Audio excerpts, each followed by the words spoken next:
സംസ്ഥാന സർക്കാരിന്റെ കാലാവധി തീരുന്നതോടെ NCPSന്റെ കാലാവധിയും അവസാനിക്കുമെന്ന് NCP സംസ്ഥാന പ്രസിഡന്റ് NA മുഹമ്മദ് കുട്ടി. അവസാന നാളുകളിലൂടെയാണ് NCPS കടന്നുപോകുന്നതെന്നും ഇദ്ദേഹം പറഞ്ഞു. കഴിഞ്ഞു, ചാക്കൊന്നലെ പോയല്ലോ, ഞാൻ 2 കൊല്ലം പറഞ്ഞാണ് രാജിവെക്കാതെ നല്ലത്, ഇല്ലെങ്കിൽ നിങ്ങൾ വളരെ മോശമായിട്ട് ഇറങ്ങിപ്പോണ്ട് വരുമെന്ന് പറഞ്ഞു. മനസ്സിലായോ? ഇപ്പം ഇന്നലെ സംഭവിച്ചല്ലോ. ഇനി എന്താ അടുത്തുള്ളത്? എന്താ ഒരേ ഒരാളുള്ളൂ, ആരാ? ശശീന്ദ്രൻ. ഞാൻ നേരത്തെ അവസ്ഥ പറഞ്ഞല്ലോ, അടുത്ത ഇലക്ഷൻ പോലെ നിൽക്കാൻ പറ്റുമോ? ഓരോ മുന്നണിയിലെ ചേട്ടന്മാരും വല്യേട്ടന്മാരും ഒതുക്കി കൊണ്ടുവരാണ്. തോമസ് കെ തോമസിനെ പറ്റി ആലപ്പുഴ സമ്മേളനത്തിൽ CPM-കാരന് കൃത്യം പറഞ്ഞല്ലോ, എന്തൊക്കെയാണ് ആ സീറ്റ് പിടിച്ചെടുക്കണം എന്ന് പറഞ്ഞു കഴിഞ്ഞല്ലോ.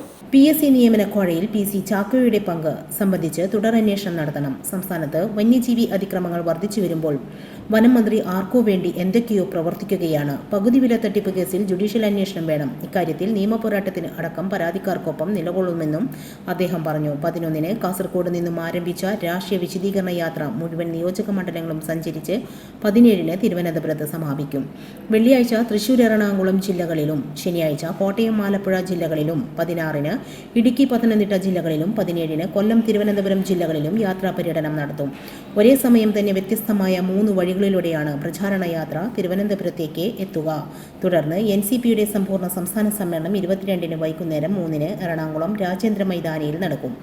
NCP ദേശീയ പ്രസിഡന്റും മഹാരാഷ്ട്ര ഉപമുഖ്യമന്ത്രിയുമായ അജിത് പവാർ, വർക്കിംഗ് പ്രസിഡന്റ് പ്രഫുൽ പട്ടേൽ, ദേശീയ ജനറൽ സെക്രട്ടറി ബ്രിജ് മോഹൻ ശ്രീവാസ്തവ തുടങ്ങിയവർ സംസ്ഥാന സമ്മേളനത്തിൽ സംബന്ധിക്കും. നമ്മുടെ സംതൃപ്തിയേക്കാൾ വിലപ്പെട്ടതാണ് നമുക്ക് വേണ്ടപ്പെട്ടവരുടെ സന്തോഷം. പരിശുദ്ധമായവ ഹൃദയപൂർവ്വം സമ്മാനിക്കുമ്പോൾ നമ്മുടെ സന്തോഷവും ഇരട്ടിയാകും. Dubai Gold and Diamonds, Pride of Generations, India, Oman, Bahrain.